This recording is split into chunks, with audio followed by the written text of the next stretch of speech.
Mursyid ulang sadaya diwakili bersana Bapak Raden Oke Jarot Rohana kusim kuring kita kawan. Ikhwan akhwat rahimakumullah. Alhamdulillah, kita panjatkan puji dan syukur kehadirat Allah yang Maha Ghafur.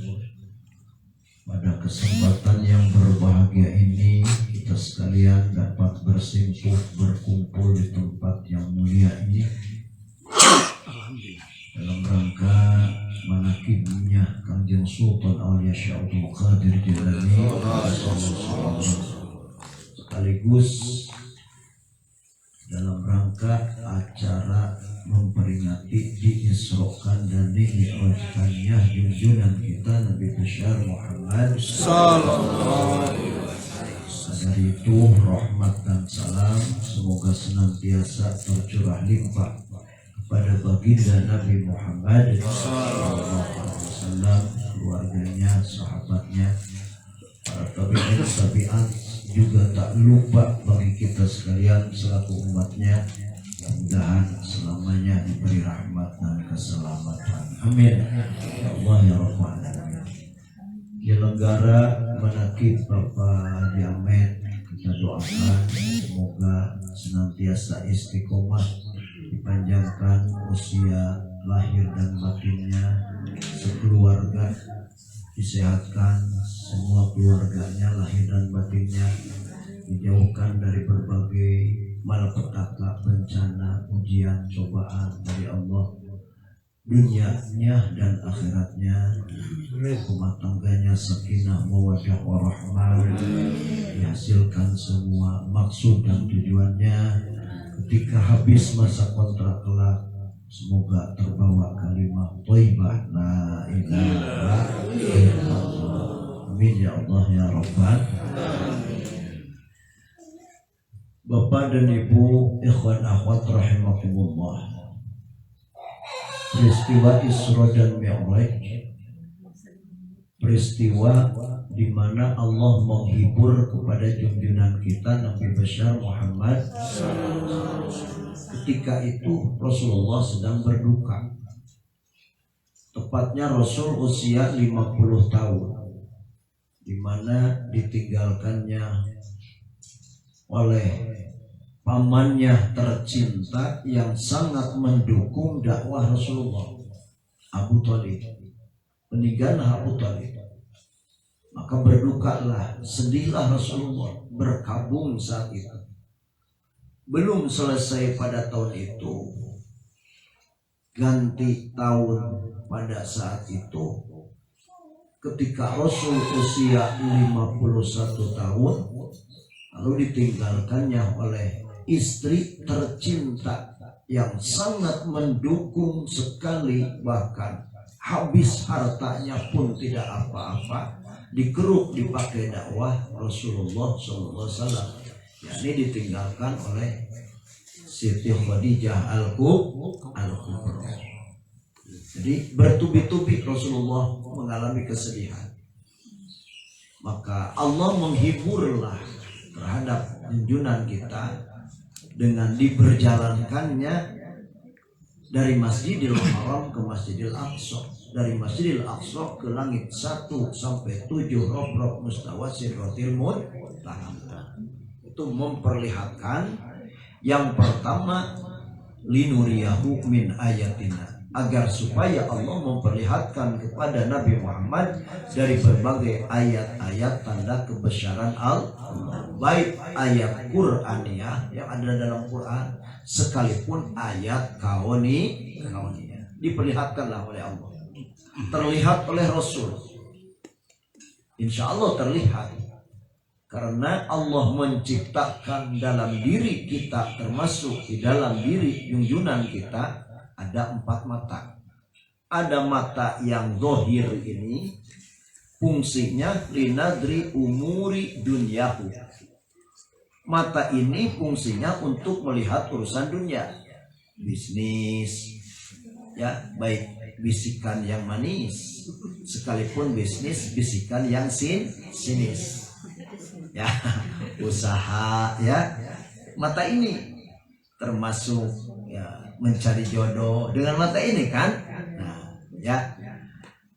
Terus Rasulullah bisa melihat terutama dengan mata yang ada di dalam batin yang dinamakan fuad atau basiro. Apa itu basiro? Nurun fil qalbi yaro bihal abdu haqaiqal asya'i wa bawatinaha. Jadi cahaya yang Allah simpan di dalam hati, termasuk dalam hati kita, di mana dengan cahaya tersebut seorang hamba Allah bisa melihat hakikat sesuatu, segala sesuatu, wa bawatinaha, termasuk dalaman atau batinnya hakikat sesuatu itu. Itu adalah basir. Fungsinya mata batin, fungsinya linadri umuri akhiratihi, untuk melihat urusan akhirat. Jadi melihat urusan akhirat dengan ini.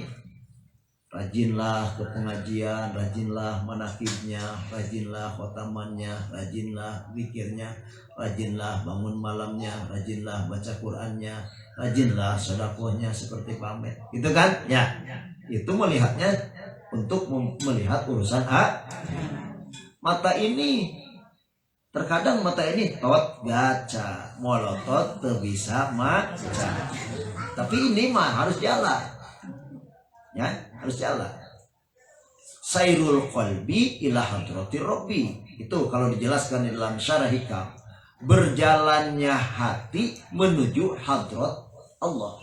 Ini berjalannya hati menuju hadrat Allah. Nyambung dengan Isra Mi'raj. Ya, nyambung enggak? Kan Isra Mi'raj itu adalah berjalan Rasulullah dari Masjidil Haram ke Masjidil Aqsa. Kenapa Rasulullah diperjalankannya pada waktu malam dari Masjidil Haram ke Masjidil Aqsa? Tidak ke Masjid Quba yang sangat bersejarah, masjid yang pertama dibangun oleh Rasul ketika Rasul hijrah dari Mekah ke Madinah. Enggak kan?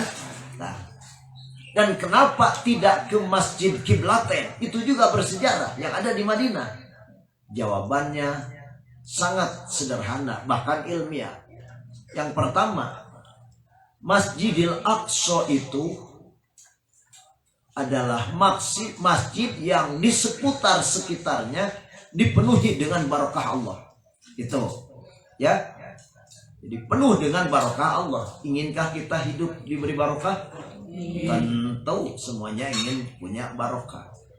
Sekalipun lubak-libuk, lobak-lobak, tekalebok, bro di juru, bro di pantok, ngalayah di tengah imah, lobak duit, buncin leit, ditambah no, demplon birit, lamun tanpa diberi barokah, nonsen, semuanya tidak ada arti, tidak ada artinya. Ya, tidak menjadi jaminan kebahagiaan tanpa barokah. Penting kan? Alladzi barokna haulah. Betul. Dipenuhi dengan barokah Allah. Yang kedua jawabannya, Masjidil Aqsa itu di mana adalah di situ ada yang dinamakan Sokhra, batu yang besar, di mana Rasulullah mulai mi'rajnya dari situ, naik ke batu yang besar, di situ mulai mau naik mi'raj ke langit. Yang ketiga, di mana Masjidil Aqsa itu tepat lurus dengan pintunya langit. Jadi lurus dengan pintunya langit. Di langit itu tempatnya segala sesuatu, segala ada di langit. Rizki sumbernya ada di langit, barokah pun sumbernya ada di langit. Jadi gudang Allah ada di langit. Karena Allah punya gudang. Hidayah, taufik adanya di langit. Apapun ada di langit. Nah, pintu langit itu pas dengan Masjidil Aqsa. Ya, pas. Makanya Rasulullah dimirajkan dari Masjidil Aqsa, tidak dari Masjid Quba, tidak dari Masjid Kiblatain, dan tidak dari masjid yang lain. Bahkan jawaban yang lain, Masjidil Aqsa itu adalah masjid termulia sedunia setelah Masjidil Haram. Nah, jawaban yang terakhir, kenapa Rasulullah dimi'rajkan dari Masjidil Aqsa? Karena Masjidil Aqsa ketika kelak dunia ini akan dihancurkan, termasuk kita akan hancur, gunung akan hancur, bumi akan hancur, langit akan hancur. Datanglah yang namanya hari akhirat.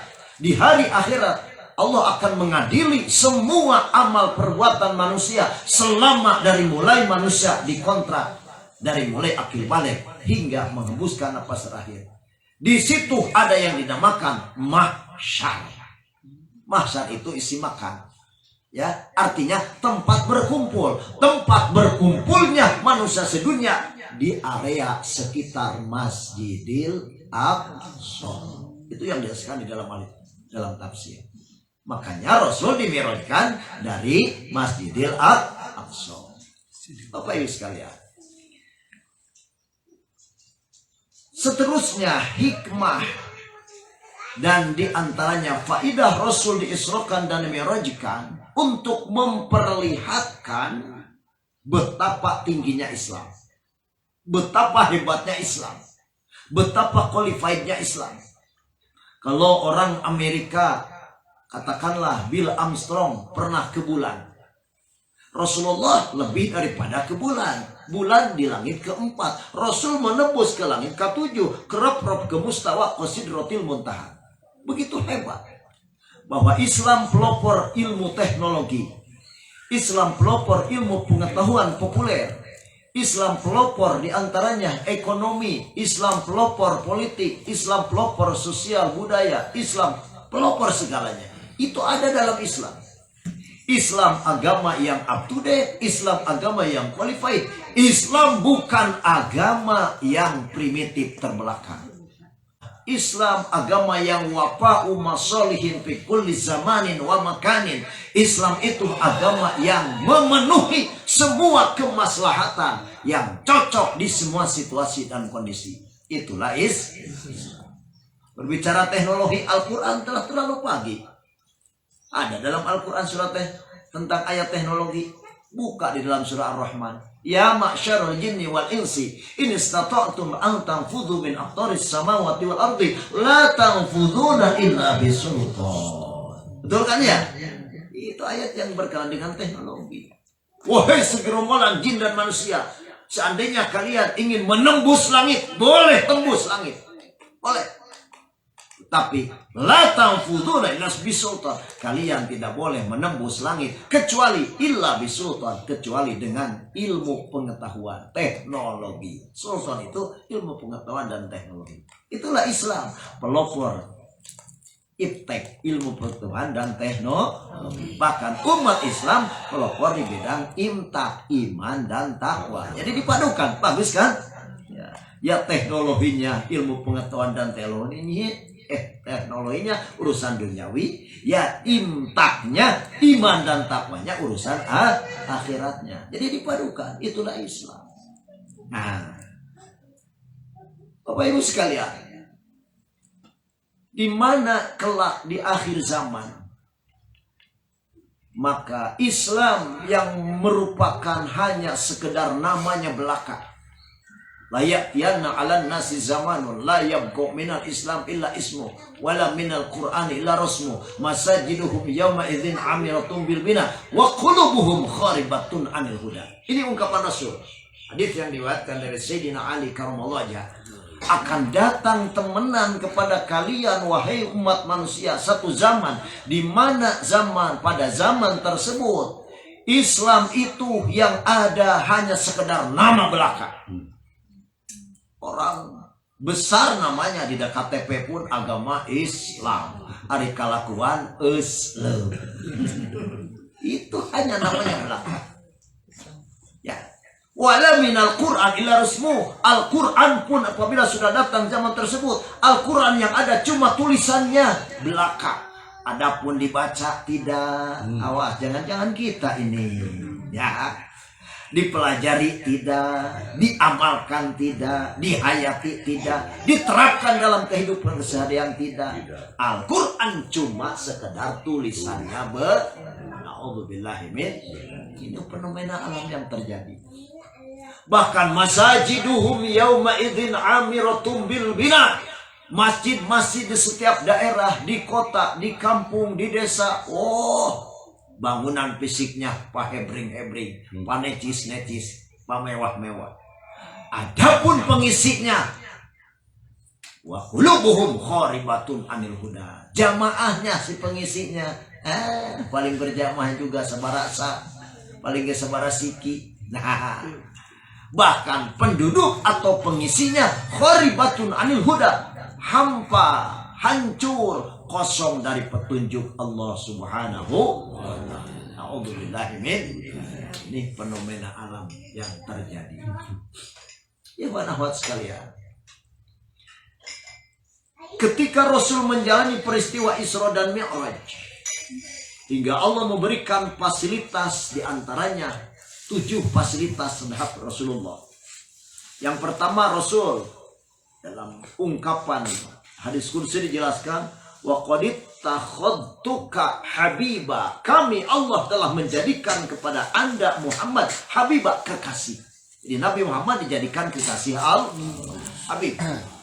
Satu, kalau orang yang sudah dijadikan Habib, yang namanya kekasih, apapun akan diberi ya. Cuma Rasulullah tidak mau, ya, tidak mau. Tanah dijadikan emas pun, gunung dijadikan emas, mampu. Ya. Tapi Rasulullah tidak mau. Dan bukan itu tujuannya, bukan. Kalau kita mau ribut hejonya, hejo kita mau jadi miliarder. Tidak, Rasulullah tidak mau. Ya. Yang kedua, wa arsaltuka linnasi kafatan basyira wa nadhira, di mana Allah telah mengutus kepada Nabi Muhammad bagi segenap manusia semuanya, basyira wa nadhira, memberi kabar gembira dan menakuti dengan dakwah Rasul. Dua, jadi Rasul kan. Yang ketiga, wa syarahtu laka sadrak, di mana kami Allah telah memberi fasilitas kepada Anda Rasulullah, dilebarkanlah, diluaskanlah dadanya. Artinya Rasulullah dalam Al-Quran surah Al-Insyirah dijelaskan, alam nashrah laka sadrak, terus angka wisra, terus angka dhahra wa rafa'na laka dzikra. Bagus, paling tergeringan iman. Bagus lah, 100 bagi ibu-ibu dan bapak-bapak. Ya. Jadi Rasul telah diluaskan dadanya. Orang yang paling kaya Rasulullah, karena dadanya telah dibersihkan, diluaskan. Tidak ada yang namanya kebingungan, gilun, tidak ada. Gilun tidak ada, ngunek-ngunek. Tidak ada yang namanya iri dengki. Kan sebelum berangkat Isra dan Mi'raj pun dioperasi. Operasinya pun super canggih. Tuh, begitu hebatnya Islam. Ya, super canggih. Kenapa super canggih? Satu, tanpa alat. Tanpa alat, dioperasi. Tanpa alat. Yang kedua, walasailanu damin, tanpa mengeluarkan darah. Tanpa mengeluarkan darah. Yang ketiga, bigwairi alamin, tanpa merasakan sedikit sakit pun. Tidak. Coba kalau ibu-ibu sedang mengiris bawang di dapur, ya, kena pisau, ada keluar kan darah keluar, sakit tahu sakit. Rasulullah tanpa sakit, dioperasi. Maka operasi Rasul super canggih. Begitu hebatnya Islam. Nah, Bapak Ibu sekalian, Rasulullah diluaskan dadanya, dijembarkanlah dadanya. Orang yang paling kaya pandangan Islam, hakikat kekayaan adalah orang yang jembar atau luas dada hatinya. Laisal ghina an kathratil ardi walakinnal ghina ghina nafsi. Tidak termasuk kaya orang yang banyak harta, loba duit buncir leuy teh ditambah nu demplon birit. Mun ibu-ibu bisa ngirit. Ya, bisa. Ngirit. Bisa ngirit. Itulah Rasulullah, ya. Walakinnal ghina ghina nafsi.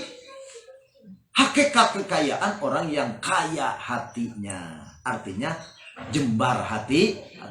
Cek paribasa isuk mangih sore hente ya. Tapi enjoy we, tenang. Itu orang yang kaya. Tidak sedikit orang yang kaya, lebak-libuk, loba-leboknya tekalebok teh. Tidak sedikit, tapi hidupnya tidak tenang, merasa terjajah dengan pangkat dan kaya, tidak bisa tidur. Bukan yang kaya itu. Yang kaya mah yang kina nafsi, kaya jiwanya, kaya hatinya. Amin. Nomor keempat, fasilitas yang Allah berikan kepada Rasulullah ketika menjalani peristiwa Isra dan Mi'raj. Wa ja'altu ummataka khairu ummatin ukhrijat linnasi wa ummatan wasata. Di mana kami Allah telah menjadikan kepada umat Anda Muhammad umat yang paling hebat. Jadi kita sebagai umat Rasulullah termasuk umat yang paling hebat. Ukhrijat linnas, dikeluarkan bagi manusia, dan umat yang pertengahan. Jadi pertengahan, jangkung teuing henteu, coba ya. Umat Rasul mah penek teuing henteu, mancung teuing henteu, pesek teuing henteu. Sedang-sedang saja ya. Umat wasata. Baik kan? Baik tuh. Nomor kelima, wa a'taitu sab'am minal matani. Diberikannya ketika Rasul menjalani peristiwa Isra Mi'raj. Kami telah memberi kepada Anda Muhammad diantaranya sab'am minal matani, 7 ayat yang dibolak-balik. Kesimpulan Al-Quran. Al-Quran kesimpulan kitab yang diturunkan semuanya ke dunia ini dari langit. 114 kitab. Kesimpulan dan konklusinya ada di dalam Al-Quran. Semua konklusi Al-Quran ada di dalam Al-Fatihah yang ayatnya 7. Kenapa 7? Nih, unik Al-Quran. Surga 7 tingkat, neraka 7 tingkat, nafsu yang ada dalam diri kita ada 7, latifah pun ada 7. Bahkan kalau ibu dan bapak sakit kepala suka obatnya bintang 7.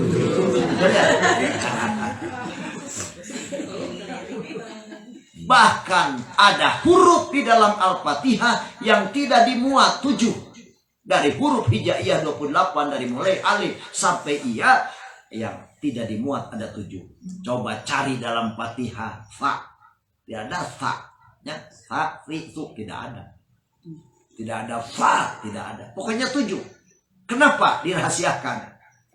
Kalau dibuka sedikit, banyak manusia di dunia ini yang tidak tahu tentang dalamannya. Kalau orang sudah tahu tentang dalamannya, man arofa nafsah faqad arofa rabb. Betul ya? Nih. Nomor ke-6, wa a'taitul kautsar. Kami Allah telah memberi kepada Nabi Muhammad telaga Kautsar atau kebajikan yang banyak. Telaga Kautsar. Manakala umat Muhammad berdosa lalu matinya membawa dosa, tidak sempat dibersihkan sebelum mati, meninggal dunia, habis masa kontrak, ke bawah membawa dosa, insya Allah kelak sekalipun disiksa dulu oleh Allah di dalam neraka, habis dosanya dibakar oleh api neraka, akan dikeluarkanlah dari neraka. Sebelum dimasukkan ke dalam surga, dimasukkan dulu, dimandiin dulu di dalam telaga Kautsar Rasulullah. Itu yang cantik kembali cantik, ya, yang ganteng kembali ganteng. Setelah dimandikan di telaga Kautsar Rasul, setelah kembali cantik dan ganteng, baru masuk ke surga lagi, disurgakan. Yang terakhir, fasilitas yang diberikan oleh Allah kepada Nabi Muhammad di waktu Isra dan Mi'raj, wa a'taitu tsamaniyata ashumin. Kami telah memberi kepada Nabi Muhammad 8 bagian. Mana? Yang pertama, Islam. Itu disebarluaskan oleh Rasulullah. Islam agama yang qualified. Kenapa Allah memberikan Islam? Allah rahmat, kasih sayang kepada kita agar supaya hidup kita mencapai dan mendapat kebahagiaan dunia, bukan hanya dunia, sampai kelak di akhir. Itulah Islam, ya. Islam adalah agama Allah yang penuh dengan undang-undang Allah. Di situ ada rambu-rambu Allah. Diberikan kepada manusia yang punya akal, akalnya yang sehat. Kenapa diberikan Islam kepada manusia akalnya yang sehat? Lissalamati darain. Intinya agar supaya manusia selamat hidupnya dunia dan akhirat. Itu rahmat Allah. Islam.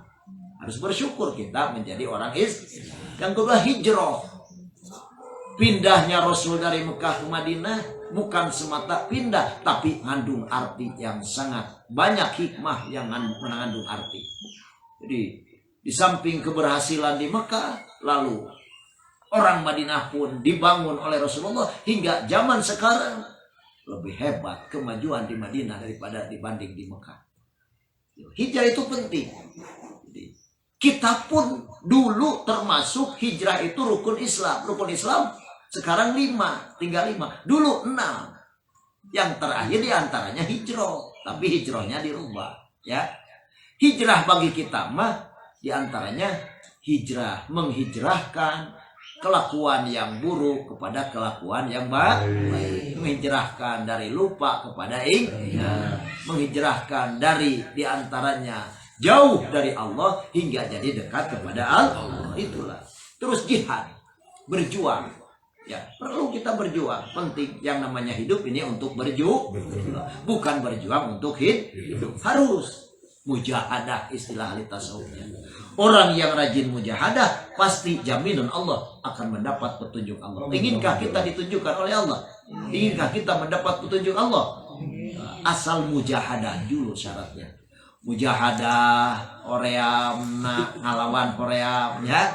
Mujahadah cangkelna dalam pengajian. Kan di pengajian mah gutak-gitak ingin ya. Yang buru-buru ngusah. Ya. Tapi kalau ibu nonton sinetron nancep gue ya Bu ya. Beda Bu. Pengajian mah banyak godaannya. Harus mujahadah. Orang yang mujahadah pasti dijamin oleh Allah. Lanah diannahum subulana. Pasti orang yang mujahadah akan mendapat petunjuk Allah. Amin. Yang keempat, sodako. Rasulullah orang yang rajin sodako. Sodako.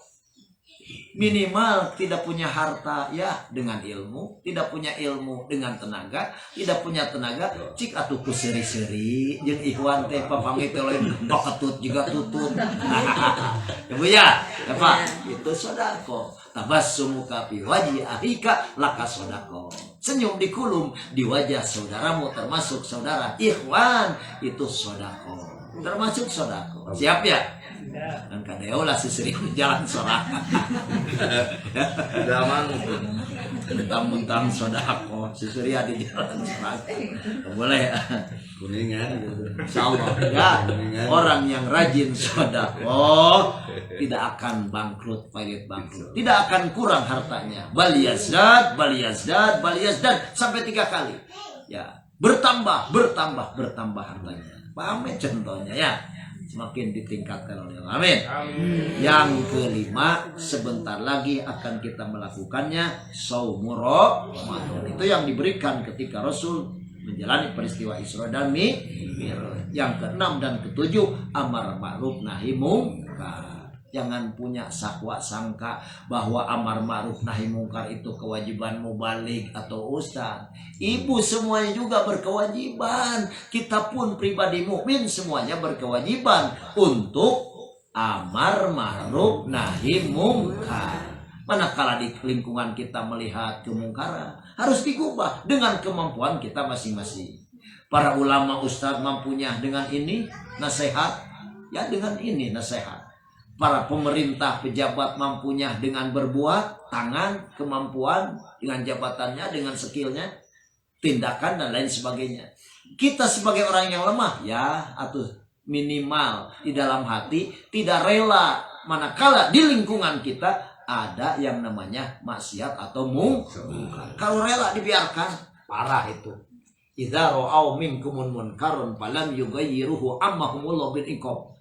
Apabila kita melihat kemungkaran di lingkungan kita, tapi kita diam saja, tidak mau amar ma'ruf nahi mungkar, dunia ini akan Allah banjiri dengan siksa Allah. A'udzubillahi min. Kalau sekarang barangkali kalau kita baca dan tafakuri, banyak Allah menurunkan bencana bertubi-tubi. Sementara di dunia sudah banyak kemungkaran, kita diam saja. Ya, itu manusia seolah-olah syaitonun akhros, setan anu pireut teu bisa ngomong. Cari cingwe, daek amar ma'ruf nahi mungkar. Harus itu kewajiban setiap pribadi mukmin dan muslim harus amar ma'ruf nahi mungkar. Terakhir yang diberikan ketika Rasul menjalani peristiwa Mi'raj, sholawatul khams, sholat yang 5 waktu, yang intinya dari sholat tersebut agar supaya hati kita ingat kepada Allah. Apa hakikat dari sholat? Tardul goplah, untuk mengusir lupa di dalam hati. Sering lupa, sering ingat. Sering lupa, termasuk saya sendiri. Nah, inti hakikat dari zikir tersebut di dalam kitab Jami'ul Usul fil Auliya wa haqiqatu dzikri tardul goplah. Hakikat dari zikir itu adalah mengusir lupa dari hati, agar supaya hilang lupa di dalam hati yang ada zikir.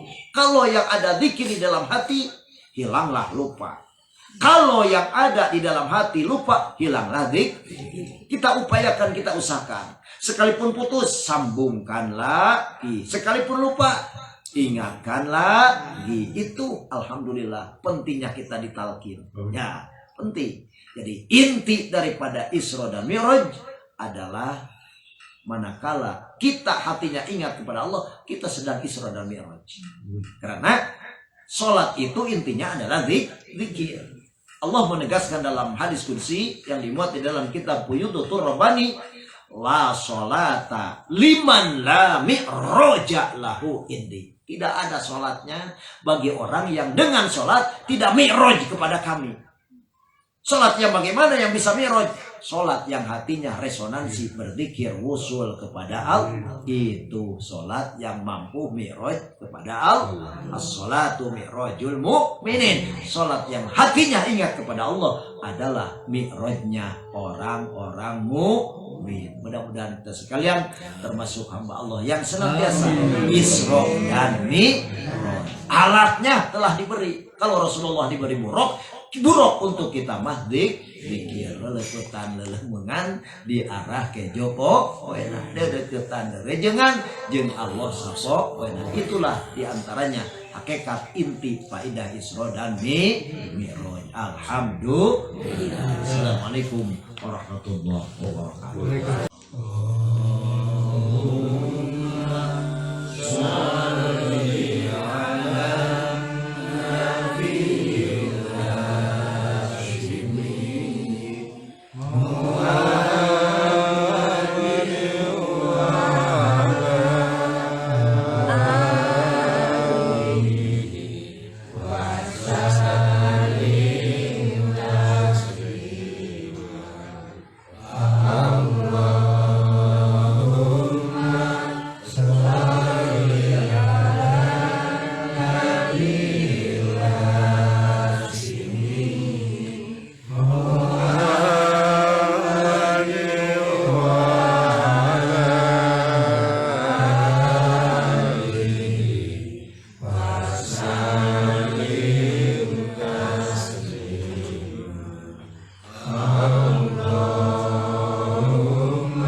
وسلم